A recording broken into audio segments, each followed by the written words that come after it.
So, guys, welcome to today's Twitter Ticker Tape Space. The topic for today is why the markets will not crash.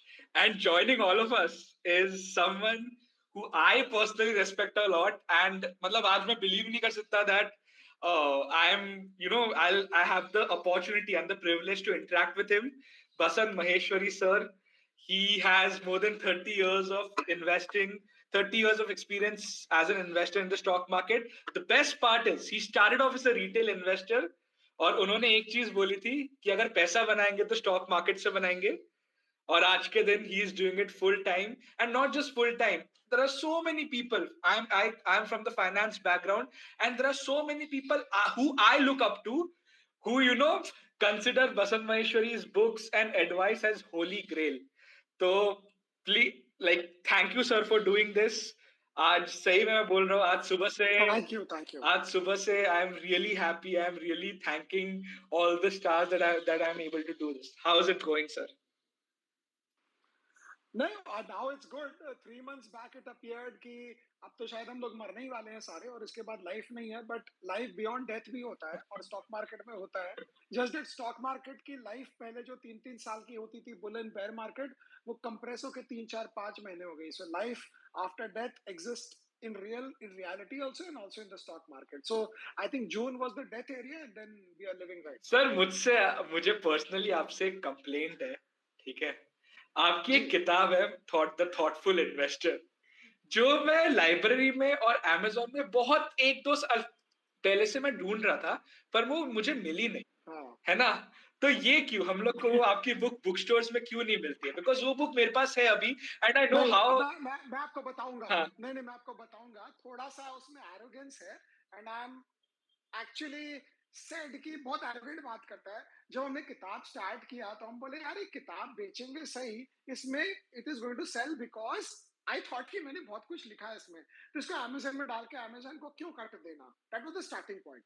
उसके बाद मुझे किसी ने बोला इसको 200 रुपए कर दो, 300 रुपए कर. For example I don't know whether people know about it और not. Chetan Bhagat sells all his books cost to cost. तो 200 रुपए की किताब प्रिंटिंग कॉस्ट 200 में बेच देते हैं वो. So his idea is if I sell my 200 book as 200 and if 200,000 people read my book, I will be called for a talk show where I'll be paid maybe 10 lakh rupees. But यहाँ तो आपने मुझे free में talk show में बुलाया क्योंकि मैं किताब बेच के कुछ कुछ पैसे बना रहा हूँ. So to cut a long story short, that was the theory कि यार you should always price yourself a little higher and think a little more about yourself, तभी आप वहां पहुंचोगे. But now I think Vaibhav, our head of research, is also on the call यहाँ पे, so he's arranged and I think you should be having it on Amazon very quickly and I think it should already be there if not. Very nice. For people who want to buy it, it's available on their own website. आप thoughtful investor book buy लिखेंगे Google में, आपको किताब मिल जाएगी. Moving on, sir, अभी आपको कैसा लग रहा है मार्केट में? The stock markets 3 months back, as you said, was very different. Today, the markets are volatile. Global markets ज्यादा volatile है, but इंडिया का सब कुछ सही चल रहा है. आपको क्या लग रहा है अभी का मार्केट देख के? मैं आपको बताऊंगा क्या होता है. आज से 25 साल पहले, 30 साल पहले आप 200 का कोई स्टॉक लेते हो, स्टॉक 120 आता है, जहां 170 पहुंचता है वापस, द फर्स्ट टारगेट इज यार 200 आए और मैं निकलूं. First thing in your mind because you bought a stock which is down 40%. So what do? You wait for the purchase price कि जैसे आए यार ये गलती हो गई, मुझे माफ करो, अब से ये सब नहीं करेंगे, अब मैं निकलूं. तो अब इतने साल बाद क्या हो गया अब कि जहां वो स्टॉक नीचे गिरा, जब वो गिर रहा है जोर से, तब तो आपको छूना नहीं है बिकॉज वो क्या, you don't know what's wrong. I mean you can think that you are the smartest Charlie in town, लेकिन कुछ तो कारण होता है मार्केट गिरने का और स्टॉक्स गिरने के. तो अब जब वो रिकवरी प्रोसेस स्टार्ट हुआ और जब हो रहा है, हम रोज कुछ ना कुछ कहीं ना कहीं हाथ पांव एक्स्ट्रा मार रहे हैं और ऐड कर रहे हैं. I will tell you why. Reason है कि बॉटम में तो लेना कोई सेंस की बात है ही नहीं. But once you are sure, and this is all a thought process, it's a belief, it's just a theory कि मुझे लग रहा है बॉटम हो गया, किसी और को लगेगा नहीं होगा, and that is why there is a market कि two people should have contravening views, that's what makes a market. तो मुझे लगता है कि अभी दिस इज द टाइम जब आप कोई स्टॉक को समझे हो कि मैं लूंगा, वो स्टॉक ऊपर से गिर गया नीचे और उसकी अर्निंग्स आ गई, वो स्टॉक डबल सस्ता हो गया. एक तो स्टॉक गिर गया और दूसरा अर्निंग्स ग्रोथ आ गई. So this is the time to buy those companies with earnings growth have come and the price is down 20-30% from the top. और आप अभी ऐड नहीं करोगे, फिर ऊपर बढ़ जाएगा, फिर आप ऐड करोगे, फिर फंसोगे.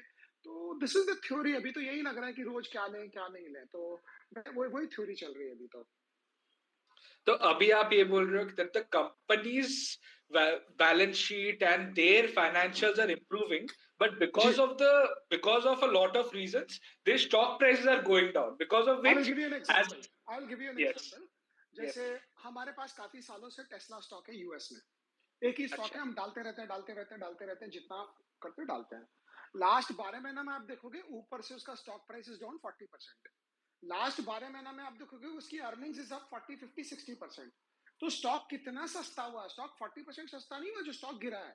स्टॉक बिकॉज अर्निंग्स बढ़ गई है, उसने भी स्टॉक को सस्ता किया है। सो अर्निंग्स बढ़ के स्टॉक सस्ता होने का classic example 2 decade story is HDFC bank. Every year it yes, used to grow earnings at 25%, पहले 30, फिर 28, फिर 25, फिर 22, फिर 20, फिर 18, अब 15। सो ये 5-6 ब्रैकेट्स में एचडीएफसी की ग्रोथ आती थी। First few years 30, then 28, then 25, then 22, then 20, then 18 and 15। तो every year the stock used to become cheaper by 30% the initial stages. तो आपने अगर स्टॉक खरीद भी लिया, आपको लगता है यार 6 महीने बाद जब ईपीएस आएगा ना, मेरा स्टॉक अपने आप सस्ता हो जाएगा। स्टॉक सस्ता होने के लिए भाव गिरना जरूरी नहीं है, स्टॉक सस्ता होने के लिए अर्निंग्स बढ़ने से भी स्टॉक सस्ता हो जाता है। तो अभी इस मार्केट में जो स्टॉक ने अपनी अर्निंग्स दिखाई है, जिसकी अर्निंग्स बढ़ी है और जिसका भाव भी गिर गया, वो तो आपको डबल फायदा हो रहा है। आपको तो आंख बंद करके लेना चाहिए। yes, हाँ, लेकिन जो स्टॉक का भाव गिरा और अर्निंग्स गिर गया, उसको बेच दो। yes, yes. जी, सर, तो आपकी बातों से मेरे को एक चीज समझ आ रही है, like I wanted to ask this, as retail investors जिनके पास ज्यादा टाइम वगैरह नहीं होता, और इतना मतलब उनका फुल टाइम जॉब नहीं है, how useful is looking at the price to earnings ratio? Is it helpful? आ, या पहली बात है, रिटेल इन्वेस्टर अपने आप को जितने दिन रिटेल बोलता रहेगा ना, वो रिटेल ही रहेगा। उसको सोचना चाहिए कि मैं रिटेल नहीं, मैं बड़ा हो जाऊंगा 2 5 10 साल में। तो I will tell you how this happens, because अगर आपका focus, it is nothing called कि द सीक्रेट की मैंने किताब पढ़ ली या मैनिफेस्टेशन, वो सब कहानी नहीं है। कहानी है कि if you think that you will become big, then only you will become big. If you don't true, think that you will become big, if you think you have a right to certain concessions, क्योंकि मैं retail investor हूं sir, retail are been trapped, retail are been tricked. अरे ऐसे बोलोगे तो हर वक्त trap और trick ही होएगा। So the first thing is you to think yourself कि मैं रिटेल आज हूं, 10 साल 12 साल 15 साल में मैं बड़ा हो जाऊंगा। So what is retail and what is बड़ा is another story for another day.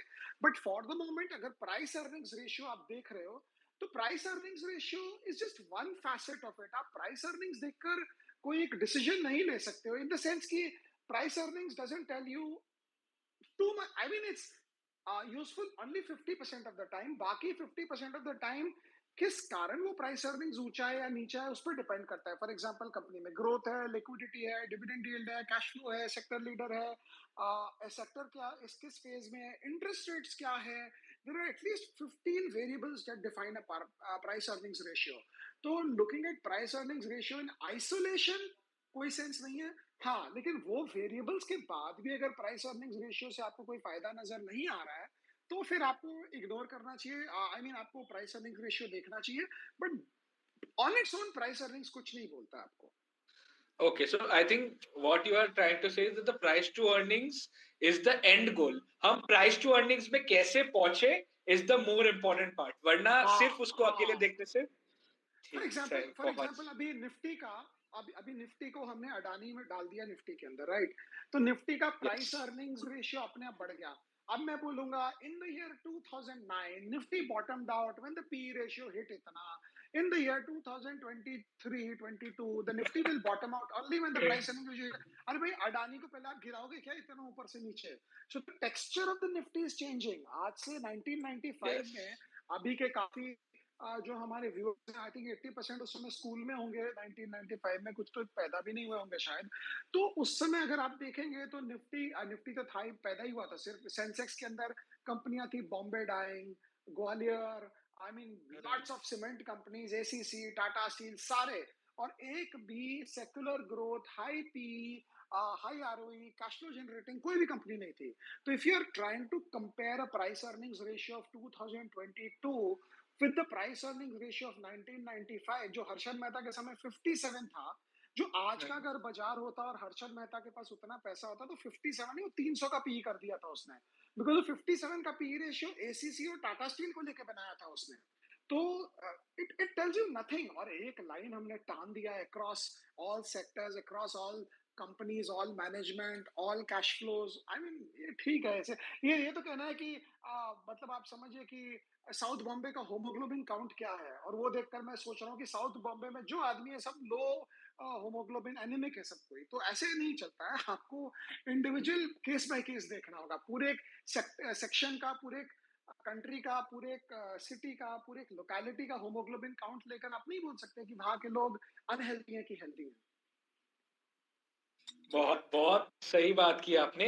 इसमें मुझे एक और चीज जो आप बोल रहे हो उसी के अराउंड बोलना है कि अभी जैसे यूएस, अगर आईएनआर बहुत ज्यादा डेप्रिशिएट हुआ अगेंस्ट द यूएस डॉलर, और उसका कई थोड़े बहुत इंडस्ट्रीज में इम्पैक्ट जी होता है, और कई सारे इंडस्ट्रीज में इम्पैक्ट शायद होगा भी नहीं, बट पूरे मार्केट में ऐसी हवा है कि डेप्रिशिएट हो रहा है रूपी, तो the entire stock market might get affected.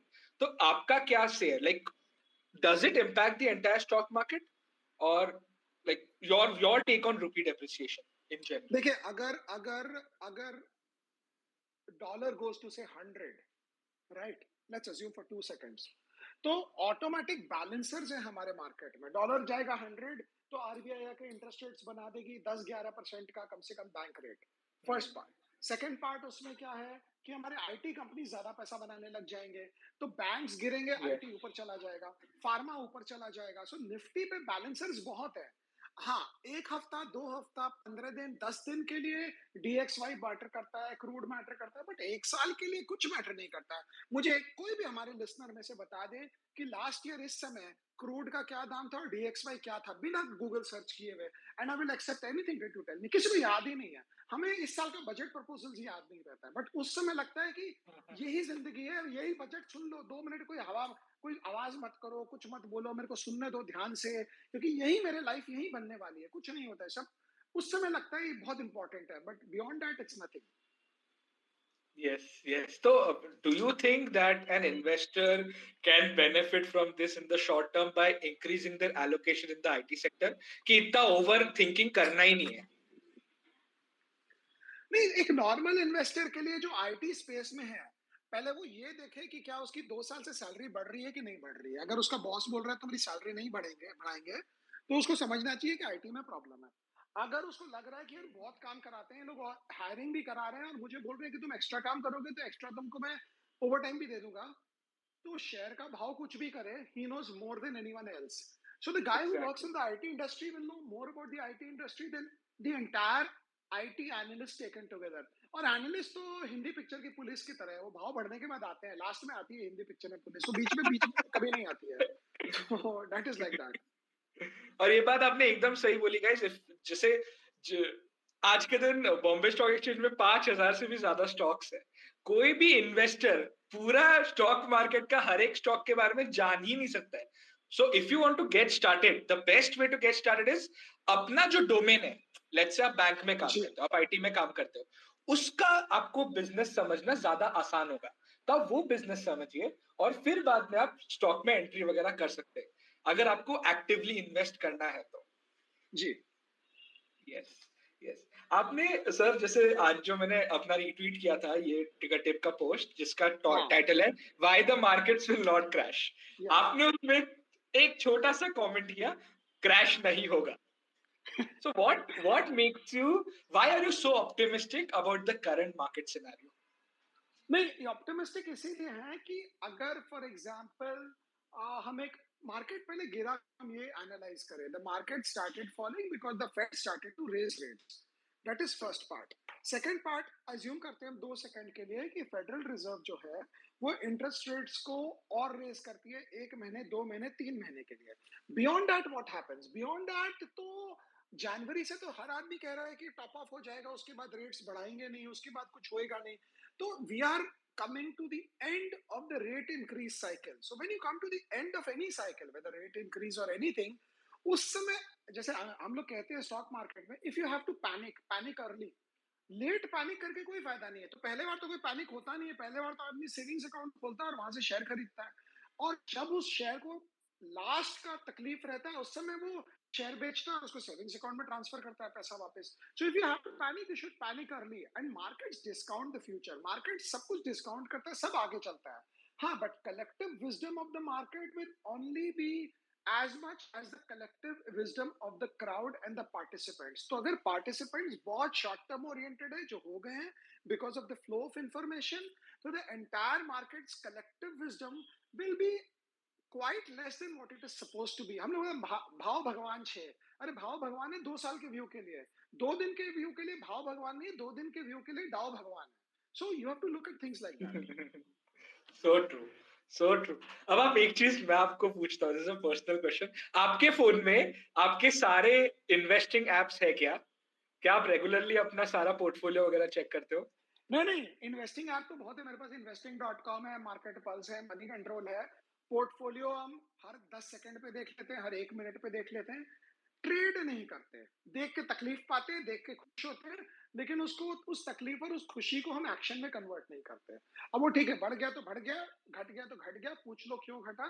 But see, watching prices is not a problem. आपके पैसे लगे, आप दाम कैसे नहीं देखोगे, बट उसके ऊपर एक्ट करना और रिएक्ट करना इज अ प्रॉब्लम मेरे हिसाब से। Yes, yes. तो अभी क्या आपको ऐसा लगता है कि कोई बॉटम सिग्नल बना है मार्केट में? ऐसा अभी बॉटम आज सिग्नल तो मुझे लगता है, हाँ, नहीं, मैं आप बोलता अगर आज, यूएस में इन्फ्लेशन, हाँ, हाँ, बोलिए बोलिए प्लीज यूएस में अगर आप सर। इन्फ्लेशन देखें, हाँ जी, हाँ, यूएस में अगर आप, क्योंकि देखिए हमारा मार्केट ना, हम जितने ही देशभक्त हो जाएं, हमारा मार्केट आगे पीछे ऊपर नीचे करके अमेरिका से चलता है। 2 3 4 दिन हम तो बच्चे की तरह है, जो माँ बाप का हाथ पकड़ के चलते रहते हैं। मेले में हम सब चल रहे हैं, जहां 2 मिनट हाथ छूटा, 2 4 10 20 कदम हम आगे चलते हैं, फिर हम पीछे मुड़ के देखते हैं, मम्मी कहाँ है, पापा कहाँ है, रोना शुरू हो जाता है कि वो खो गए, अब हम क्या करें। तो हमारा मार्केट वैसा ही है, हम आगे चलेंगे थोड़ा सा, जहां आगे पीछे हम देखेंगे डाव हमारे साथ नहीं चल रहे हैं, घूम फिर के वापस डाव को ढूंढने निकल पड़ते हैं। सो यूएस में अगर आप देखेंगे तो गैस का प्राइस ऑलरेडी गिर गया, $6 7 हो गया था, जो वापस 4 की तरफ पहुंच रहा है। वहां पे हर चीज का दाम या तो गिरा है, और नहीं तो हाई बेस इफेक्ट से इतना हो गया है कि यहाँ से अमेरिका हैज टू डिसाइड कि क्या मैं इन्फ्लेशन कंट्रोल करूं, क्या लोगों को घर बैठाऊं। सो नाउ अगर आपकी इनकम $5,000 महीना है और आपका खर्चा $5,500 महीना है, तो you want that situation with your crowd, और you want to destroy the economy and say कि तुम्हारा इनकम को $5,000 जो है वो भी तुम मत कमाओ, 5,500 छोड़ दो, तुम 2 3 4 हजार डॉलर कहीं से उधार लेकर काम करो। सो बॉटम लाइन ये है कि between huge unemployment and huge economic destruction and inflation, the Federal Reserve is now trying to take a stand कि अब मैं क्या करूं। तो मुझे लगता है कि 1 2 3 महीने की तकलीफ और है, इस बीच में फेडरल रिजर्व जनवरी तक जो कुछ करना है वो कर लेंगे, और उसके बाद रेट स्टेबल भी रहा तो भी अमेरिका में बहुत प्रॉब्लम होगी, because average median home EMI वहां पे बोलते हैं जो $1,000 था वो $1,800 चला गया है, और होम प्राइसेस कोलैप्स हो जाएंगे। तो होम प्राइसेस अगर 7% इंटरेस्ट रेट पे अमेरिका में कोई अफोर्ड ही नहीं कर सकता है। So they have to get these rates down. So sometimes you have to think कि आप पावल होते तो आप क्या करते। आप पावल होते तो आप इकोनॉमिक्स की टेक्स्ट बुक खोलकर बोलते भाई इन्फ्लेशन हाई इंटरेस्ट रेट, ऐसे नहीं करते। आप बोलते inflation high interest rate, first order thinking है। सेकेंड ऑर्डर थिंकिंग है हाई इंटरेस्ट रेट्स का नेगेटिव इंपैक्ट क्या है, उसको आप निकालते हैं। So I think that is the way to look at it. मुझे लगता है कि फेड जो है वो डाव से डरता है, डाव फेड से नहीं डरता।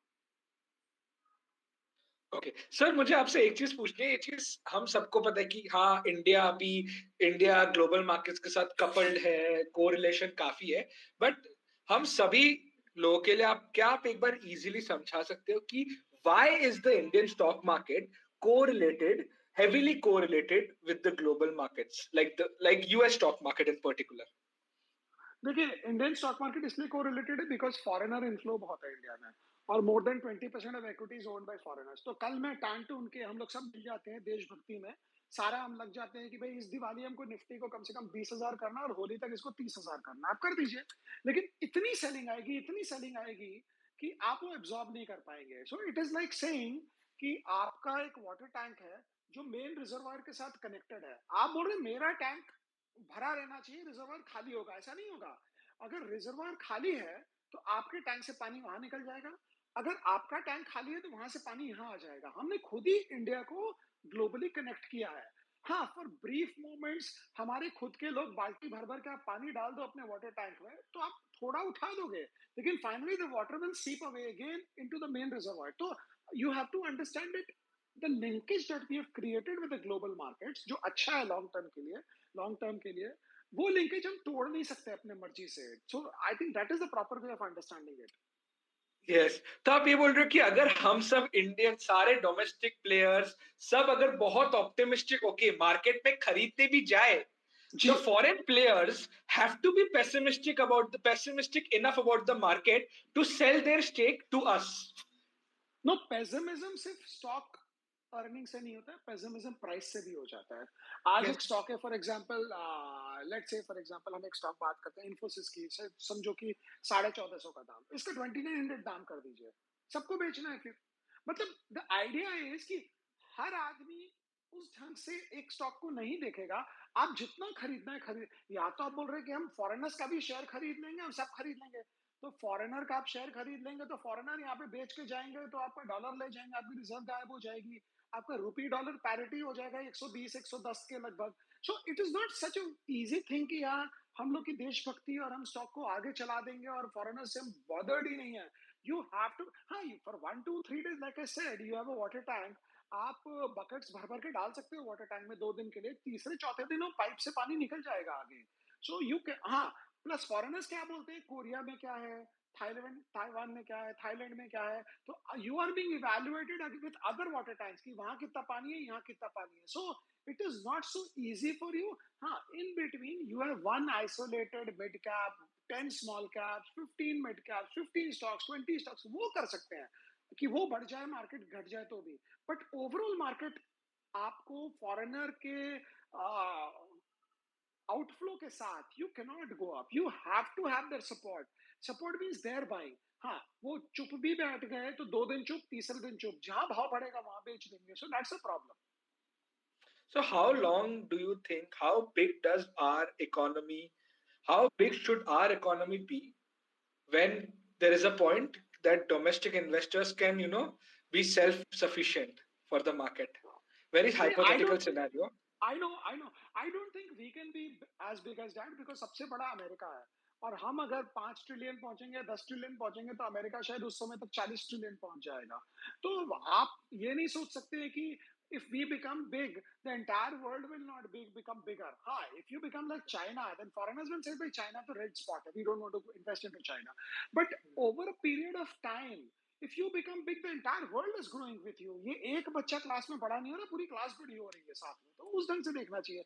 मुझे लगता है ये डिस्कशन नहीं करना चाहिए, ये करना चाहिए कि Yes. हमारी ऐसी कौन सी कंपनियां हैं जो 20% CAGR over the next 10 years कर सकती है। वो 10 15 20 कंपनियां आप आइडेंटिफाई कर सकते हैं।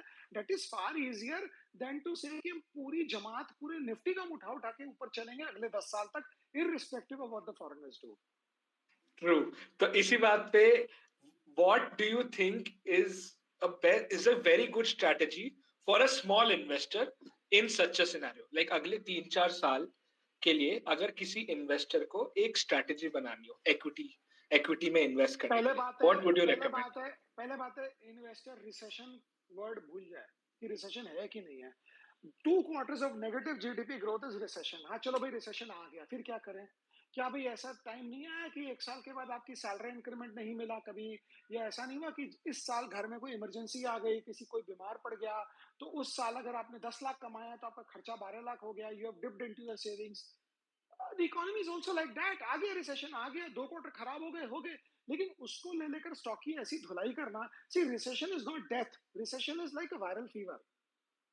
डेथ जो Wow. हम एज्यूम करते हैं रिसेशन को, वो ही गड़बड़ होता है। मुझे भी इतने मैसेजेस आते हैं, कोई मिल जाता है सड़क पे, airport, sir do you think America is in recession? मैं बोला अगर हो भी गया तो क्या करना है भाई? मतलब इट्स लाइक सेइंग कि आपको क्या बुखार आएगा ये साल, कि ये साल बुखार नहीं आएगा। लेट्स डिस्कस दैट फर्स्ट, कि आपको इस साल वायरल फीवर आएगा ही नहीं। If you can discuss that and assume that कि अगर इस साल आपको वायरल फीवर आ गया तो फिर आप अछूत हो गए, फिर तो भाई छोड़ दो इसको, इसको तो वायरल फीवर आ रहा है इस साल, इसको जॉब पे ही मत लगाओ। Life doesn't happen like that. आ गया रिसेशन, आ गया। हाँ, अगर जापान है, जैसे फॉर एग्जांपल जापान तो 20 साल से रिसेशन में है, वो दूसरी बात है। वो 0% इंटरेस्ट रेट प्रिंट करके रखे हैं। And just as a final thing on that, 31 trillion है अमेरिका का total GDP, total debt as on date. 31 trillion. अगर मैं 1 परसेंटेज पॉइंट का रेट इंक्रीज करता हूँ, सो वो हो जाता है हमारा समझिए $310 बिलियन। तो एवरेज अमेरिकन को मोटा मोटी $1,000 का एक्स्ट्रा इम्पैक्ट आता है अगर मैं इंटरेस्ट रेट 1 परसेंटेज पॉइंट बढ़ाता हूँ। If I am allowed to decide on the interest rate and I am the biggest borrower, how long Yes. Will I keep it up? I will not keep it up. आप अगर bank जा रहे हो और bank बोला अरे जी आइए जी बैठिए चाय पीजिए, बोलिए आप होम लोन लेना है कितने का? सर 1 करोड़। हाँ भी ले लो। सर ये लीजिए इंटरेस्ट रेट आप लिख दीजिए। आप कभी 8% नहीं लिखोगे, आप उसमें 0% लिख दोगे। मेरा ऐसा हो तो -5% लिख दो। मैं बोले चलो 20 साल बाद ये पैसे ही कम हो जाएंगे। So that is what is happening globally. Denmark देखिए, आप यूरोपियन कंट्रीज देखिए, वहाँ इंटरेस्ट रेट्स नेगेटिव हो गए हैं। सो अब मुझे लगता है ये most of the time people discuss about the economy, about recession, about unemployment, about interest rates. Company की ईपीएस की बात ही नहीं होती आजकल तो। Yes, yes, so true. I think वही है कि ये सब चीज, ये सारे इवेंट, रिसेशन जैसी चीजें 8-9 साल में एक बार आती है, और कई सारे इन्वेस्टर्स ने पिछले 2-3 साल में शुरू किया है, तो उनके लिए अभी तक था सब कुछ positive. So this might be a setback because of which there so much discussion happening. But एक चीज तो है, जैसे आपने बोला कि ये रिसेशन वगैरह वायरल फीवर है, इट्स नॉट डेथ। तो एक हाँ, इन्वेस्टर को 10 साल 8 साल का होराइजन लेके इन्वेस्ट करना चाहिए। तो अभी है 2022, आपको क्या लगता है कि 2030 इस डेकेड के लिए what are some of the sectors which are very promising for the Indian economy? देखिए आपने ऐसा क्वेश्चन किया कि मुझे अपनी दुकानदारी शुरू करनी पड़ेगी। तो आप हमारा स्मॉल केस अगर देखेंगे, तो वहां पे आप देखेंगे 2030 के हिसाब से ही हमने स्टॉक्स रखे हैं जो क्या अच्छा चलेगा। तो अच्छा अभी कुछ लोग बोलेंगे सर दुकानदारी छोड़ दीजिए, हमें नहीं चाहिए इतनी दुकानदारी, अब हमको जो करना है हम खुद कर लेंगे। तो मैं बोलता हूँ 3 स्टॉक ले लें, जो मैं हर जगह बोलता हूँ, ओपन फ्री एडवाइस तो ऐसी मिलेगी, एक अल्ट्राटेक ले लें, एक बजाज फाइनेंस ले लें और एक डीमार्ट ले लें। और किसी से पूछे नहीं, कुछ करे नहीं, आराम से बैठे, ना रिसेशन की चिंता करें, ना अनएम्प्लॉयमेंट की चिंता करें, या शक्तिकांता दास समझे और वहां जर्मी पावल समझे और बाइडेन समझे और मोदी जी समझे, उनका काम वो जाने, हमें कुछ करना ही नहीं फिर उसके बाद। तो अगर लेकिन उसमें रिटर्न भी उतना ही में देंगे, 13-14% का रिटर्न आपको बनेगा सब कुछ मिला मिलू के। बट अगर आपको थोड़ा सा ऊंचा मारना है, अगर आपको बॉल को बाउंड्री के क्रॉस कराना है, तो हमारा बीएम विजन 2030 स्मॉल केस देख लीजिए। जब से हमने स्टार्ट किया, हम निफ्टी को 10-15 परसेंटेज पॉइंट से बीट कर रहे हैं। तो और मिड कैप 250 को भी, इक्विटी 250 को भी हम बड़े कंफर्टेबली बीट कर रहे हैं, और कंसिस्टेंट है। मार्केट गिरता है, हमारा पोर्टफोलियो गिरता ही नहीं है। हम कहीं ना कहीं बैलेंस रह जाते हैं, थोड़ा सा बढ़ भी जाता है। तो वो तो चार्ट मिल जाएगा आपको स्मॉल केस के वेबसाइट पे, तो आप जाके देख लें उसको। और हाँ, फिर कोई बोलेगा सर आप तो बॉटम में स्टार्ट किए। हाँ, बॉटम में तो हम स्टार्ट किए बिकॉज हम तो वेट कर रहे थे। हमने एक्चुअली 20 जून को ही स्टार्ट किया उसको, बिकॉज हम तो रेडी करके रखे थे 10 जून या 8 जून से। और वो स्मॉल केस वाले बोल रहे थे इसको इनिशिएट करिए, इनिशिएट करिए। हम बोले भाई रुक जाते हैं, देखते हैं। और एग्जैक्टली 20 जून को हमने स्टार्ट किया because we thought we had it enough. Actually क्या है ना कि जब भी हम न्यूज लेटर लिखते हैं अपने पीएमएस क्लाइंट्स को कि यार अब लगता है बॉटम हो गया, बॉटम वहीं से हो गया, हो जाता है रादर। तो उसी दिन हमने लिखा न्यूज लेटर, हम उस दिन हमने इनिशिएट कर दिया। तो even though we started from the bottom, we have been beating the Nifty by 15-18 percentage points. तो अगर आप not basis points, percentage points, तो आप वहां जाके देखेंगे तो आपको समझ आ जाएगा क्या हो रहा है। तो मुझे लगता है अगर आपको बहुत आरामदायक जिंदगी चाहिए, आपको, आप ग्रीडी नहीं है, आप बहुत संतुष्ट इंसान है, आपको ज्यादा पैसे भी नहीं बनाने हैं, आपको एकदम मजे करने हैं लाइफ में, टेंशन नहीं चाहिए, तो आप अल्ट्राटेक, बजाज फाइनेंस, डीमार्ट ले लीजिए। 12-13-14% का रिटर्न बन जाएगा ऊपर नीचे। But if you really want some aggression, तो फिर बीएम विजन स्मॉल केस 2030 अच्छा है, वो देख सकते हैं आप। सर आप thank you for the free tip, वो 3 स्टॉक्स। मुझे अब आप, मैं थोड़ा ग्रीडी हो रहा हूँ, मेरे को एक और टिप चाहिए कि आपके जो अच्छे वाले मेगा ट्रेंड है वो कैसे आइडेंटिफाई करते हैं? हाँ, देखिए उसमें क्या होता है, सेक्टर में ग्रोथ होना चाहिए। फॉर एग्जांपल, अगर इंडिया में आप सीमेंट ले लें, बहुत सिंपल सा फंडा है। तो सीमेंट नॉर्मली हम बोलते हैं जीडीपी का 1.5 टाइम्स चलेगा। तो चलो भाई जीडीपी 4% की गवर्नमेंट बोलती है, हम मान भी लेते हैं 2 सेकंड के लिए गवर्नमेंट को कि भाई 4 होगा जीडीपी। तो चलो भाई 4 का जीडीपी आया, 1.5 ऑफ 4 हो गया, 6, 6 हो गया। आप इन्फ्लेशन जोड़ो उस पे, 6 और 5 आप इन्फ्लेशन जोड़ दिए, 5, 6, 12 तक हम पहुंच गए, बहुत आराम से 12 पे पहुंचे। तो अगर हम अल्ट्राटेक लेंगे और बिरला जी की कंपनी 130 मिलियन की कैपेसिटी है, तो 12 के बाद 2 परसेंटेज पॉइंट तो मुझे एक्स्ट्रा देगा ना ये, नहीं तो फिर हम अल्ट्राटेक क्यों ले, हम तो कोई नीचे वाली छोटी कंपनी ले लें। तो 14 पे हम पहुंच गए, और वही हमारी स्टोरी है कि हमने 14 परसेंटेज पॉइंट ऐसे हवा से नहीं बोला, ऐसे ही सोच के निकाला। फॉर एग्जाम्पल आप कोई भी सेक्टर लें, हाँ, अगर कोई बड़ा ट्रेंड शुरू हो रहा है, तो फिर आपको सेक्टर में ग्रोथ क्या है? कई बार क्या होता है, सेक्टर का ग्रोथ 5% होता है और कंपनी आके बोलती है हम 20% ग्रो कर रहे हैं, वो प्रॉब्लमैटिक है। कल को अल्ट्राटेक बोले we are going to grow at 25% CAGR for the next 10 years, तो कुछ तो दाल में काला है। या तो अल्ट्राटेक बहुत छोटा होगा, वेर इट डजेंट मैटर। आज कोई छोटी बैंक आकर बोले मैं 20% सीएजीआर नेक्स्ट 10 ईयर्स करूं, मैं मान लूंगा, because it is just 0.5% of the market. But आज के दिन अगर मारुति आके बोले I am going to grow at 20% CAGR for the next 10 years, I'm not going to believe Maruti. It's 50% of the market. If the market is growing at 8%, 10%, how can Maruti grow at 20%? Because Maruti itself is half of the market. Asian Paints itself is 80% of the market. Horlicks itself was 90% of the market. Nestle itself is 60% of the market, 70% of the market. In certain products, even 90%. तो आप छोटा कई बार market leader नहीं होना भी फायदेमंद होता है, बिकॉज आप मार्केट लीडर डोमिनेंट प्लेयर की कहानी तो कर देते हैं, लेकिन डोमिनेंट प्लेयर के बाद ग्रोथ नहीं आएगा, because you are yourself the market. तो उस ढंग से देखना चाहिए। तो सर जैसे आपने बोला कि लेट्स से सीमेंट में आपको लगता है कि सीमेंट अभी इंफ्रा वगैरह बढ़ेगा, सीमेंट का अगले 6-7 साल सही रहेगा, तो एक इन्वेस्टर क्या ये सोच सकते हैं कि लेट्स से कोई 2-3 प्लेयर मार्केट का 30-40% लेते हैं, सो इन दिस केस अल्ट्राटेक हो गया और एसीसी अंबुजा, ठीक है, तो क्या एक इन्वेस्टर ऐसे सोच सकते हैं कि ये 2 स्टॉक खरीद लेते हैं तो हम पूरे इंडस्ट्री पे बेट कर रहे हैं? नहीं, एसीसी अंबुजा में तो आर और पार की लड़ाई है ये तो। या तो आपका स्टॉक डबल हो जाएगा या आधा हो जाएगा, डिपेंड करता है। 2024 के बाद मैं बता दूंगा डबल होगा कि आधा होगा, उसके पहले तो नहीं बोल सकता कोई भी, इंडिया में कोई नहीं से बोल सकता। तो अब वो हो गया गेम ऑफ चांस। अल्ट्राटेक हो गया 20 year view. I am sure one group is going to survive for the next 20 years, which is Kumar Mangalam Birla group. So you have to take a big 20 साल का जब आप व्यू ले रहे हो, तो आप थोड़ा सा आपको स्टेबिलिटी के हिसाब से चाहिएगा। सो हाँ, लेकिन इंफ्रा में अगर आप बोलेंगे कि क्या लेना है, तो इंफ्रा में 200 कंपनी होगी। लेकिन आपको याद है, पता नहीं कितने जन हमारे साथ अभी जो हैं वो 2003 का बूम देख रहे थे, आधी कंपनी तो नाम ही नहीं सुनते होंगे। आईवीआरसीएल, नागार्जुना कंस्ट्रक्शन, हिंदुस्तान कंस्ट्रक्शन, उसके बाद जिसने लवासा वासा में प्रोजेक्ट डाले, ये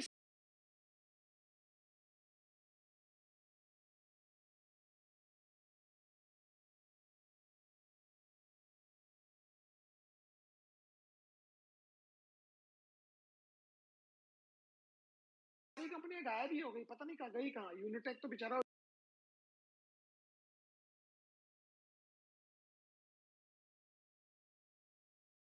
जो कंपनी होती है उसकी सर्वाइवल कितनी स्ट्रांग है और कितना प्रिडिक्टेबल है।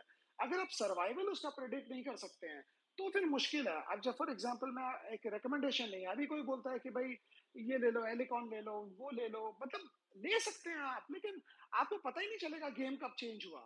और ये it is very difficult to make money from such companies unless you have some extra insight into them, from them, into them. Sir आपने पेज कितने में लिया था? I am very curious. नहीं, पेज हम लिए थे 350 में और ऊपर तक लेते गए 9,000 में, और हमने बेचा 14,000 में, 14 साढ़े Okay. 14 में। For listeners who are hearing Page Industries for the first time, it is the company which sells jockey and speedo in India, and उसका current price है 52,000 rupees. इसीलिए मैं बहुत ज्यादा curious था। बहुत से सर आपने बोला कि आप टेस्ला में इन्वेस्ट करते हो। मूविंग ऑन, अभी हम लोग थोड़ा इंटरनेशनल मार्केट की तरफ जाएंगे। आपने बोला कि आप Tesla is the only company that you have invested outside India. Should one consider international markets for diversification?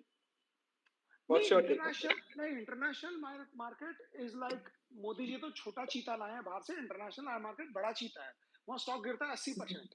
For example बहुत अच्छी कंपनी, मैं 4 5 6 बोल देता हूँ। क्लाउड फ्लेयर है, जिस जो भी बंद हुआ था 1 1.5 महीना पहले, उससे जीरोदा और काफी इंडियन एक्सचेंजेस और इंटरनेट बंद हो गए। तो 20% off the internet passes through Cloudflare. एक है क्लाउड स्ट्राइक, एक ही ग्लोबल है। उसके बाद एक स्वीडन में लिस्टेड ट्रू कॉलर, हमारे देखते देखते ही आधी हो गई, 70 से 35 तक आ गई। ट्रू कॉलर जो हम देखते हैं फोन पे कि किसका फोन आया, और उसका exact who is the guy who is calling me, वो भी लिस्टेड है स्वीडन में। उनका सबका स्टेटमेंट भी आप जाके देख सकते हैं। उसके बाद टू मेनी कंपनीज है, एनवीडिया है, लेकिन वो हर आदमी के बस की चीज नहीं है, बिकॉज वो स्टॉक्स गिरते हैं 70%, 80%। तो आप अमेरिका में अच्छा हाँ, अगर आप वहां जाके अमेजन लेंगे तो अमेजन भी 40% गिर गया है इस साल। गूगल भी 52 वीक लो पे है, माइक्रोसॉफ्ट भी लो पे है। तो वहां पे स्टॉक्स बढ़ते भी ऐसे और गिरते भी ऐसे, और सर्किट लिमिट होता नहीं है। मजे के लिए हमारे व्यूअर्स को जाकर नैस्डैक के टॉप गेनर्स और टॉप लूजर्स रोज देखने चाहिए। मतलब अगर आपकी इन्वेस्टमेंट हो, आपको तो हार्ट अटैक हो जाए, आप सुबह ही नहीं उठ पाओ उसे देखकर स्टॉक। वो 70-70% 40, मतलब 30-40-50% तो टॉप लूजर बहुत नॉर्मल है, 30-40-50% टॉप गेनर भी बहुत नॉर्मल है। तो it is all right and fine to say कि मैं यूएस लूंगा। अगर किसी को यूएस लेना है तो उसको रसल 2000 ले या S&P 500 ले। अगर वो 12-13% करता है तो 2.5-3% आपको डॉलर करेगा। 13 और 3 16%, तो 16 भी नहीं तो 15% आपको शायद मिल जाए रसल 2000 और S&P 500 में। But now the thing is, India in investors को डिस्कम्फर्ट क्या है? एक तो अमेरिका बढ़े तो हम बढ़ेंगे, अमेरिका अगर नहीं बढ़ेगा तो हम कैसे बढ़ेंगे, फर्स्ट प्रॉब्लम। सेकंड प्रॉब्लम, हमको अपनी प्रॉब्लम है, जो हमने कंपनी ली उसकी अर्निंग्स आनी चाहिए। चलो वो तो अमेरिका में भी आप अर्निंग्स देखते हो। तीसरा, डॉलर रुपी में हम एक ऐसे गेम खेल रहे हैं जिसमें 3.5% हर साल हम पीछे हो रहे हैं because the dollar appreciate. So it's like playing a T20 match with the over is for only 5 balls, क्योंकि पहला बॉल अंपायर पहले ही डॉट बॉल डिक्लेयर कर देता है। तो भैया 5 बॉल में तुम रन बनाओ, 6 में नहीं बना सकते, तुम्हारी सामने वाली टीम 6 बॉल पे रन बना रही है। और फाइनली हमारे खुद के डर बहुत है। फॉर एग्जाम्पल अभी आप नेक्स्ट ईयर बजट आएगा, आप देख रहे हैं कितना डर होगा लोगों को, STCG बढ़ा देंगे, LTCG बढ़ा देंगे, अरे भाई STT बढ़ा देंगे, अरे डिविडेंड पर टैक्स लगा देंगे, अरे ये क्या करेंगे, अरे उठा के ये लोग क्या कैप लगा देंगे स्टॉक मार्केट पे, टैक्स फ्री करेंगे, नहीं करेंगे, इनकम टैक्स बढ़ा देंगे। तो इतना कॉम्प्लिकेशन, इतना झमेला लेकर हम इंडिया में इन्वेस्ट करते हैं। बाहर का इन्वेस्टिंग इजी है, लेकिन अगर आपको नैक नहीं है तो वहां पे बहुत मुश्किल है पैसा बनाना, बिकॉज वहां आप कुछ भी गड़बड़ चक्कर में पड़ गए तो वहां 20-40-50% तो ऐसे ही गायब हो जाता है। By the way, guys, before moving on, a small disclaimer: whatever companies that Basant sir mentioned या are not. Nothing no, is nothing is financial recommendation. advice. Nothing is a recommendation. वो जो कंपनीज का नाम ले रहे हैं उनके बारे में उन्होंने बहुत पढ़ा है, और आपको भी मैं वही रेकमेंड करूंगा that please please do your own जी रिसर्च। कहीं सुनी में अपने पैसे इन्वेस्ट मत कीजिएगा, ठीक है? बट एक चीज हम सब जानना चाहेंगे, which is your asset allocation, your current asset allocation in मैंने द। वो फायदा ही नहीं है जानकर 100% से ऊपर इक्विटी है हमारे पास और कुछ नहीं है। मतलब अच्छा। there's no point। मतलब ठीक है, आप इधर उधर ज्वेलरी वेलरी इधर उधर कुछ बोल दोगे तो कुछ होएगा होएगा, बट वो परसेंटेज पॉइंट्स में कुछ नहीं हो सकता। सिर्फ 100% इक्विटी है, 100 मोर देन दैट इक्विटी है। सो और जीना सर बनना। रियल एस्टेट वगैरह में इन्वेस्ट करते हैं आप, नहीं नहीं रियल एस्टेट नहीं वगैरह में? नहीं नहीं नहीं नहीं नहीं, कुछ नहीं कुछ नहीं, नथिंग, सब इक्विटी। अगर कोई दिन करेंगे रियल एस्टेट में इन्वेस्ट तो एक रेंटल यील्डिंग कोई एसेट में करेंगे कि जहां मुझे 6-7% का रेंटल यील्ड आए, तो और 6-7% का रेंटल यील्ड वाला कोई एसेट है ही नहीं। एक्चुअली क्या होता है ना कि आप जब इक्विटी करते हो ना 25-30 साल तक, और आपका करियर इक्विटी से बनता है, तो आप रियल एस्टेट नहीं खरीद सकते हो। अगर आपका करियर इक्विटी मैनेज करके बनेगा, फंड मैनेजर बन के बनेगा, जहां आपको सैलरी मिल रही है, इंसेंटिव मिल रही है, तो आप रियल एस्टेट में जा सकते हो। हमारा तो सारा पैसा ही इक्विटी से बना है, तो हमको लगता है ये इतना मेहनत, रात को जगा हुआ पैसा, रात को जग जग कर हमने पैसा बनाया है, उसको हम रियल एस्टेट में कहाँ डालें? आप रियल एस्टेट में डालोगे तो रियल एस्टेट में रिटर्न भी बहुत कम है एक्चुअली, वो भी प्रॉब्लम है। Yes.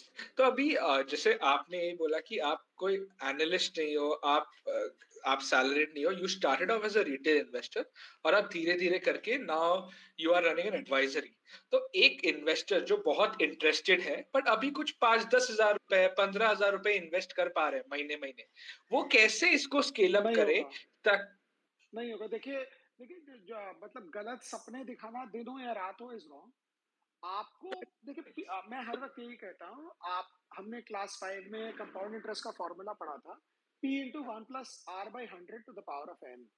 P is the principal, R is the rate of return, and N is the number of years। हमारे यस। हाथ में प्रिंसिपल और N है, नंबर ऑफ ईयर्स। अब 10,000 रुपया डालकर कुछ नहीं होगा। मतलब 10,000 रुपया डालकर आप एक कॉल ऑप्शन खरीद लें और कल को वो कंपनी को ओपन ऑफर आ गया तो आपकी कुछ गाड़ी चलेगी। You have to get at least 5 lakhs to the market. अब आप बोलेंगे कि मैं कहाँ से लाऊं, मेरे पास पैसा ही नहीं है। तो ठीक है, कहीं से ट्राई करिए, जितना हो सकता है आइए। Beg borrow steal, now people will say beg करूं, चोरी करूं। भाई बैग बोरो स्टील का मतलब चोरी करना नहीं होता है। इट मींस आप ट्राई करें, जो करना है अपना एक्सपेंसेस काट दीजिए, हॉलिडे मत करिए। आप बोले नहीं भाई ऐसे तो जीना ही नहीं है, तो फिर दूसरी बात है। बट ब्रॉडली आप ये 10-15 हज़ार रुपया महीना लेकर आप जो रिटायरमेंट का प्लान करते हैं वो एट द एज ऑफ 60 होगा। That to you are assuming that the return which has been calculated to you by a certified financial planner will be achieved by you during the course of the next 20-30 years। वो होता नहीं है normally. तो मुझे लगता है पहला बात ये है कि आपको पैसे ज्यादा लाने हैं। आप कुछ भी करिए, you have to get put more money to work. मतलब एक क्रिकेट मैच खेल रहे हैं आप 3 प्लेयर के साथ, आप बोल रहे हैं हमारे 3 ही जिता देंगे 20 ओवर खेलकर, ऐसे नहीं होता है। वो हो गया 20 मैच में एक बार हो जाता है, 10 विकेट से कोई कंट्री है, कोई टीम जीतती है। ये हो ही Yes. नहीं सकता है। And I don't want to discourage people, but जो रियलिटी है, रियलिटी को हमको सबको फेस करना होता है। Pass through it and that is why I know about it. एकदम ट्रू, एकदम ट्रू। एंड सर ऐसा है, जैसे आपने बोला कि 5 लाख रुपए, मतलब 4-5 लाख रुपए लेके आओ तभी जी, शुरू कर मैं सकते हैं। मैं बताता हूँ मैं बताता हूँ। हाँ। आप 5 लाख लेकर आए और आप एक बहुत अच्छे स्टॉक पिकर हो, आप 30% सीएजीआर कर सकते हो 5 लाख में। अपना पैसा होगा, आप कर सकते हो। आगे पीछे ऊपर नीचे बेचा दिया किया सब कुछ हो सकता है। सो 30% सीएजीआर में 13 टाइम्स पैसा होता है, 13.79 इन 10 years। तो 5 into 13 हो गया 65 lakhs। आप कुछ कुछ ऐड भी करोगे 10 साल तक, आई एज्यूम आप 1.5-2 करोड़ पहुंच जाओगे 10 साल में। ऐड कर करा के कहीं से कुछ काम करोगे तो 2 करोड़ पहुंच गए। फिर अगले 10 साल तक अगर आप फिर उसको 26% सीएजीआर किए तो आप 10 टाइम्स कर लिए। फिर आप 20 करोड़ पहुंच गए 20 साल में। तो 20 करोड़ 20 साल में पहुंचना पॉसिबल है 5 लाख के साथ। बट आपको 30% सीएजीआर, फॉर एग्जाम्पल, अब मैं थर्ड चीज मैं बोलता हूँ, रिकमेंडेशन ही मैं बोलता हूँ, यस बैंक ले लो। सर क्या दाम है? 17 रुपया का है। क्या लग रहा है? एक साल में मेरे को लगता है 22 रुपया हो जाएगा। बोला छोड़ो यार, 17 का 22 कौन लेगा? बट 17 का 22 भी 30% ही है, आपको 30% बनाना है हर साल विदाउट लूजिंग। होता क्या यस। है, after streak of good runs हम खुद भूल जाते हैं। मैं पर्सनल अपनी बात करता हूँ, हम खुद भी कंप्लेसेंट हो जाते हैं। हाँ ठीक है यार, इतना रिटर्न बना, ट्राई करते हैं थोड़ा। वो ट्राई करने में गड़बड़ होता है। सो बेसिकली आपको 5 लाख रुपया, 7 लाख रुपया, 10 लाख रुपया, 10 is a good number two start with. 10 नहीं होगा तो 5 से कम तो स्टार्ट। अब ये नहीं कि 3 लाख है तो आप स्टार्ट ही नहीं करें। आप करें start, but always be on the lookout कि मेरे को पैसे कहाँ से मिल सकते हैं। आपको सुबह के 3 घंटे खाली है तो कोई ट्यूशन कर लें, कुछ पैसा बना लें। शाम का घंटा टाइम खाली है तो वहां कुछ पढ़ा लें, कुछ कर लें। अब फॉर एग्जाम्पल ये सब मैंने किया है, तभी बोल रहा हूँ। I would just advice for the sake of giving free and cheap ज्ञान टू एवरीवन। बट आप अगर पैसा कमाना है तो 16 घंटा, 17 घंटा, 18 घंटा आपको वही करना होगा। हाँ, अगर आप बोले आज वीकेंड है, आज तो भाई नेटफ्लिक्स की मूवी देखनी है मुझे, दो ये पेंडिंग है, मेरे को ये करना है वो करना है। आपका एंटरटेनमेंट, अगर आपको स्टॉक मार्केट से पैसा कमाना है, should only be reading books about stock market and nothing else। and आपको मैक्रो इकोनॉमिक डिस्कशन से बाहर ही निकल जाना है। आपको ये देखना है मैंने ये कंपनी ली है, 5 साल बाद इसका ईपीएस क्या होगा, इसका पीई क्या होगा, इसका प्राइस ऑब्जेक्टिव क्या होगा। तो आपको बहुत इजी होगा। फॉर एग्जांपल हम जब पेज रखते थे, हमारे पास होता था, मेरा जब 350 मिल गया था, मेरा फर्स्ट टारगेट का ही 2000 रुपया हो जाएगा। तो वो 800 आया, 900 आया, वापस वो 750 आया। वो डर इसलिए नहीं लगा बिकॉज मुझे था कि इसका मेरे को 2000 तो मिलेगा ही। 2000 जब हुआ तो नेक्स्ट टारगेट हमारा था कि 7-8 हजार होगा। 8000 हुआ तो अब था कि 15 हजार होगा। So you keep changing the target depending on how the companies respond to each of the quarterly results. तो मुझे एक बहुत ही फर्मली लगता है कि unless you put money to work, कुछ नहीं होगा। ये मार्केट है, ये इतने आसानी से पैसा नहीं बनाता है। और प्लस अब तो टैक्स भी देना पड़ेगा। हम तो जब कमाते यस। थे और करते थे उस समय टैक्स नहीं था, हमारे लिए तो टैक्स फ्री था। तो अब तो वो टैक्स भी बना दिया कि 30 पे ये आप बिजनेस इनकम पे टैक्स है, शॉर्ट टर्म कैपिटल गेन्स पे टैक्स है, और लॉन्ग टर्म तो पहले टैक्स फ्री था, उस पर भी टैक्स है, डिविडेंड भी टैक्स है, सभी टैक्स है। तो वो देखना पड़ेगा वैसे भी कि बिकॉज आप टैक्स देते हैं तो आपका सरप्लस फिर कट जाता है। So you have to buy companies जो आपको बेचना नहीं पड़े 2-3 साल तक। वैसे सोचना चाहिए। सर आपने आज शायद काफी लिसनर्स को एक रियलिटी चेक दिया है। मुझे एक और चीज पूछनी है, जो आपने बोला कि जी, 18-18 घंटे किताब पढ़नी है, बैलेंस शीट पढ़नी है, सब पढ़नी है। तो ये कितने साल तक, मतलब आप अभी 30 साल से मार्केट में हो, ये नहीं आपका मैं कितने बताता साल हूँ। तक चला? मैंने 7-8 साल था, हमें पता ही नहीं था कि कोई किताब भी होती है शेयर मार्केट की। हमें पता था किताब जो होती है वो सीएपीएम होती है। CAPM is the most useless thing ever to be taught hmm. To stock market people. Capital asset pricing model, मुझे लगता नहीं मार्कोविच ने खुद भी कभी कोई शेयर वेयर खरीदा होगा उसने थ्योरी बना के छोड़ बिल्कुल दिया उसे। तो नहीं। ये सब टोटल बकवास है। When I was invited as a guest faculty for IIFT, मैं बोला सीएपीएम हटाओ कोर्स से, तो मैं पढ़ाऊंगा, ये सब बकवास पढ़ा के फायदा नहीं है। So but to cut a long story short, I think 2009, 2010 तक I used to read, which was about 10 years. 2001 I started to 8-10 साल तक तो मैं सब किताबें पढ़ता था। उसके बाद क्या होता है, अगर आप जिंदगी भर पढ़ते ही जा रहे हो, एक बार आपकी थ्योरी बन जाती है कि यही थ्योरी मुझे फॉलो करना है, यही करना है, यू री read the same book again. For example, हमारे लिसनर्स को पढ़नी चाहिए 100 साल पुरानी किताब लिखी है जेसी लिवरमोर की, रेमिनेंसेस ऑफ अ स्टॉक ऑपरेटर। उसमें एक, प्लीज गूगल सर्च करिए आप लोग, सब कोई, अभी करें बाद में करें, जरूर करें। उसमें this this guy called old Turkey. तो वो जाता है ओल्ड टर्की के पास जेसी और कहता है कि ये भाई ये शेयर अब बढ़ गया, तुम एक बार बेच दो, और ये नीचे 4 पॉइंट गिरेगा, you can buy it again. तो old turkey looks very discomforted, he says no no I can't sell the stock. बोलो why can't you sell it?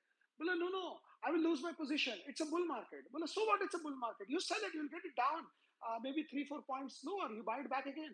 Well, no, please. I am thankful to you for giving me this suggestion, but I don't want to sell it. It's a bull market. तो जब आपको पता चला कि bull market आ गया है, कितने, I think more money has been lost by selling a good stock and trying to buy it back again cheaper. मेरा पर्सनल एक्सपीरियंस, आप कोई भी भाव शेयर बेच दीजिए, नीचे तो आप ले ही नहीं सकते हैं। वो बाद में लिया जाता है ऊपर, और क्वांटिटी जो इनिशियल होती है उससे आधी या 60% ही आती है। बिकॉज एक बार भाव नीचे आता है तो आपका एक बायसनेस कहता है देखो मैं राइट था, मैं कितना होशियार था, मैंने बेच दिया, ये और नीचे आएगा, हु नोज कब कब नीचे लेना है। हाँ, शेयर जब भी बेचे जब आपको लगता है कि इसका टर्मिनल वैल्यू आ गया, बट अदरवाइज मुझे नहीं लगता बेचना चाहिए। तो ओल्ड टर्की का गूगल सर्च जरूर करें, जो अपना पोजीशन का बेचना नहीं था share, reminiscences of stock operator. So this book I must have read it first in 2001 and I'm reading it right now again. तो कम से कम 25-30 बार पढ़ लिया और फिर भी मजा आता है पढ़कर। तो जब भी बुल मार्केट स्टार्ट होता है, मुझे रेमिनेंसेस इसलिए अच्छा लगता है पढ़ना, बिकॉज वो एक अंदर से एक हिम्मत देता है कि ये जो शेयर लियो उसको पकड़ के रखो। और हम सोच रहे हैं बुल मार्केट स्टार्ट हुआ, क्या पता वापस दूसरा बॉटम बना दे, तोड़ दे, कर दे, तो फिर देखेंगे क्या करना है। Okay sir, sorry to disappoint you, but अभी हम मेरे कॉलेज में और शायद मेरे सीएफए के करिकुलम में भी आज के दिन भी कैपम था। तो कैपम अभी तक निकला नहीं है फाइनेंस सीएफए, से। नो नो, सीएफए मुझे लगता है लेवल 1 में जो आप पढ़ते हो उतना काफी है। लेवल 3 तो यस। एथिक्स और मोरालिटी, तो मुझे लगता नहीं है कितने जन वो एथिक्स और मोरालिटी को फॉलो करते हैं। और लेवल 2 इतना कॉम्प्लिकेटेड है, इतना कॉम्प्लिकेटेड है। देखिए, जितनी कॉम्प्लिकेटेड स्ट्रैटेजी आप लगाओगे ना, उतना नॉर्मलाइज रिटर्न बनेगा। लेवल 2 की पढ़ाई कर कर आप ये स्वॉप वॉप मार मूर के फॉरेन एक्सचेंज करेंसी ये वो करके आप 15% सीएजीआर से ऊपर नहीं कर सकते हो। आई मीन कोई कर ले तो बहुत गजब की बात है, बट वो कर ही नहीं सकते हो। वो आप करोगे 30-40% जब आप लेवरेज लोगे डिस्प्रोपोर्शनेटली। और जहां आपने लेवरेज दिया, आपने अपने आप को एक्सपोज कर दिया। लेवरेज में खेलना मतलब सुनील गावस्कर हो तो आप खेल लो without helmet, but without helmet तो सुनील गावस्कर खेल सकते थे। तो लेवरेज के साथ खेलना is not for everyone. Yes yes. तो अगर जैसे आप वेल्थ मैनेजमेंट में हो, do you recommend all aspiring finance students to do this CFA? क्या इंडिया में जॉब मार्केट में उसमें हेल्प होती है सीएफए करके? अगर आपको सीएफए में पढ़ना है फॉर अ जॉब, तो most annoying thing and the most I mean sad thing, the biggest thing is कि इंडिया में अभी भी सीए की कीमत ज्यादा माना जाता है फॉर इक्विटी रिसर्च जॉब देना सीएफए। जबकि सीए का काम तो जब ही खत्म होता है जब इक्विटी रिसर्च का काम शुरू होता है। आपने बैलेंस शीट बना दिया ना, आपने साइन मार दिया ना उसके ऊपर, हो गया काम खत्म। अब उसको रिसर्च करो, एनालाइज करो।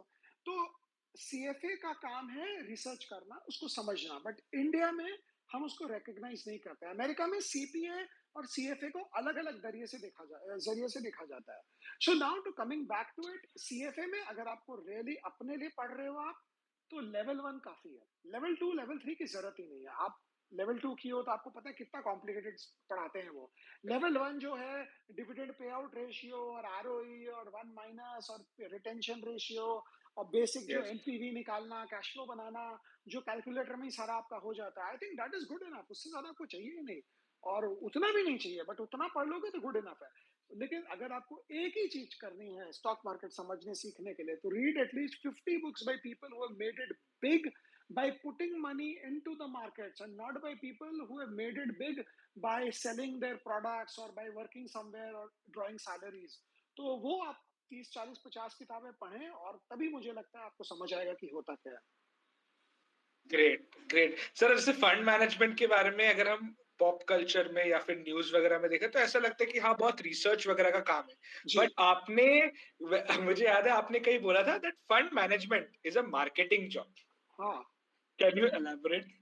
नहीं, मार्केटिंग आपका डिस्ट्रीब्यूशन अगर नहीं है तो आपको पैसे नहीं मिलते, लोगों से मिलता नहीं है। आपको बार-बार टीवी में आना होगा, आपको बार-बार कहानी अगर जैसे मैं आपके साथ स्पेसेस किया तो मैंने दुकानदारी शुरू कर दी ना डायरेक्टली इनडायरेक्टली बिकॉज़ आपने बोला या नहीं बोला, भई आपने मुझे चांस दिया तो मैंने थोड़ी लंबी दुकानदारी की, अगर आप चांस नहीं देते तो मैं छोटी-सी करता। तो ये अगर मुझे फंड मैनेजमेंट बढ़ाना है, तो मुझे रोज़ टीवी में आना है, रोज़ कहानी करनी है, मुझे रोज़ एक बुलिश सिनेरियो क्रिएट करना है। और मुझे रोज बोलना है इंडिया इज ग्रेट, इंडिया का बहुत अच्छा फ्यूचर है, आप बाहर इन्वेस्ट ही ना करें, कोई जरूरत ही नहीं है, सिर्फ इंडिया ही इंडिया लगाते रहे। तो क्योंकि क्या है ना, अगर मैं आपको बोलूंगा कि क्या होता है, अगर मैं आपको बोलूं भाई इंडिया जैसी अपॉर्चुनिटी आपको अमेरिका में भी आप देख लें, तो आप अमेरिका भी देखेंगे, इंडिया भी देखेंगे, आप कंफ्यूज हो जाएंगे, आप कहीं नहीं लगाएंगे, ना मुझे पैसा देंगे ना खुद लगाएंगे। तो मेरा काम है आपका कंफ्यूज। फॉर एग्जाम्पल आप एक स्टोर में गए, आपने एक आपने ट्राई किया, एक शर्ट, एक ग्रीन है और एक ब्लू है और एक रेड है। आप बोले मुझे रेड अच्छा लग रहा है but I am not too sure, I think I could pick up the green also but red I think is better, what do you से?